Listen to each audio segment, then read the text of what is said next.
Further debate? The honourable member for Kitchener-Waterloo.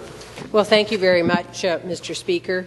I really do want to congratulate the member from Dufferin-Caledon for bringing this bill forward and for the passionate presentation that she made. And I hope that people have paid very close attention to the comments that she made and the passion with which she presented those arguments. And I hope that at the end of the day, they will support her in this endeavour and vote for Bill 83, the Protecting Vulnerable People Against Picketing Act of 2010. It's wonderful to see so many people here today. And again, I think it speaks to the fact that this bill is important to many people throughout the province of Ontario. And I also want to thank the member for her ongoing, steadfast commitment to promoting and advancing the rights of all intellectually disabled individuals. They are, Mr. Speaker, our citizens. And I would say to you that this member repeatedly, time and time again, has done her very best to ensure the well-being of many, many vulnerable citizens in the province of Ontario. We all know that for a very long time, the intellectually disabled adults were forced to live in large group homes away from their families and their communities. Now we have made progress. We have rectified that situation. And through the very good work of Community Living Ontario, these same people now have the opportunity that we do to live within their own homes, with their loved ones, and within their communities. And I believe it's critical that as a society, we provide these people with the means to live with dignity, and I can tell you that that's what Community Living Ontario is working hard to achieve every day. Unfortunately, we've heard from the member, and we know ourselves, that these people have found themselves caught in the middle of labour disputes, and as a result, they have been put at risk by picketing and striking workers during times of labour unrest. We've heard some very shocking stories, and I think we need to remember them. We need to also remember that if we're going to do picketing, let's do it in front of the management offices, and let's not do it in front of the people who we're supposed to be tasked with looking after and caring for. We've heard stories about strikers barring people's way in and out of their homes. Think of what you would feel like if that happened to you. We've heard of picketers shouting instructions on bullhorns, blowing whistles, and screaming scab. I can't imagine somebody doing it outside my own home. We've heard of portable toilets being installed on their front lawns. We've heard of lasers and flashing lights being shone into group homes to induce seizures. We've heard of fights.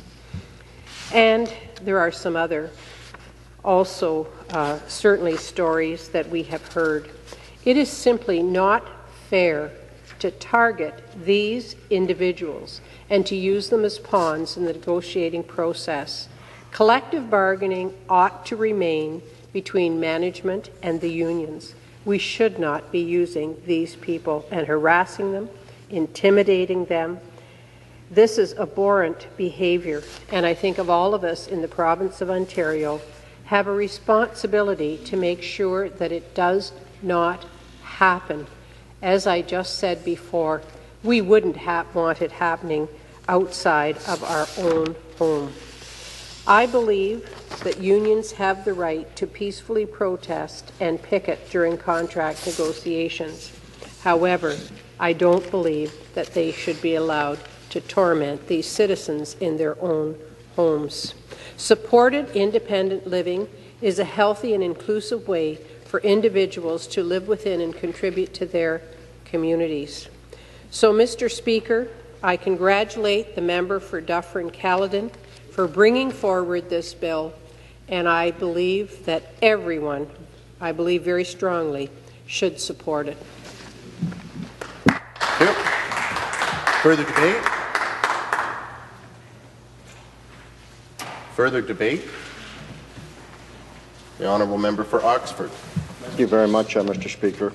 Mr. Speaker, it is with great pleasure today that I rise to support Bill 83, Protecting the Vulnerable People Against Picketing Act, presented for debate here today by the member from Dufferin-Caledon who introduced this bill. And it's important to speak to such an important issue. And, Mr. Speaker, I've been speaking about this for a number of times as I visit with community livings in my riding.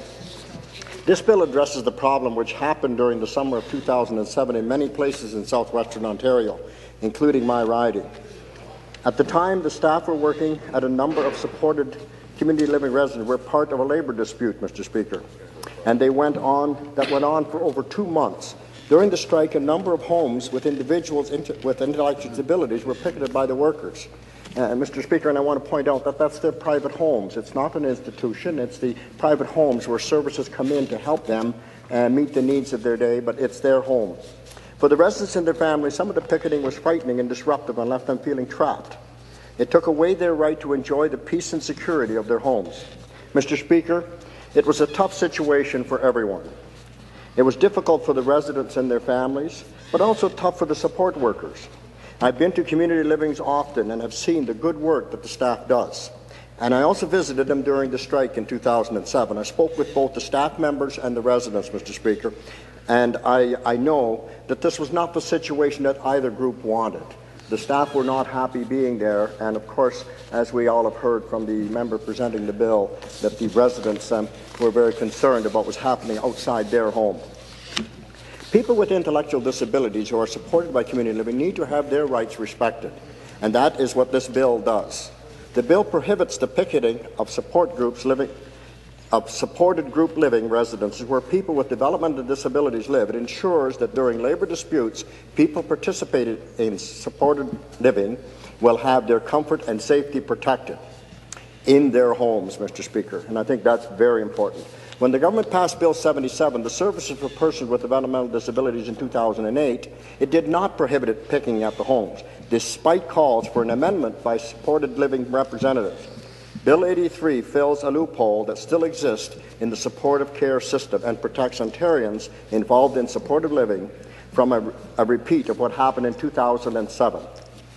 One of the supported living residences where this unfortunate situation happened was Community Living Tillsonburg in my riding of Oxford.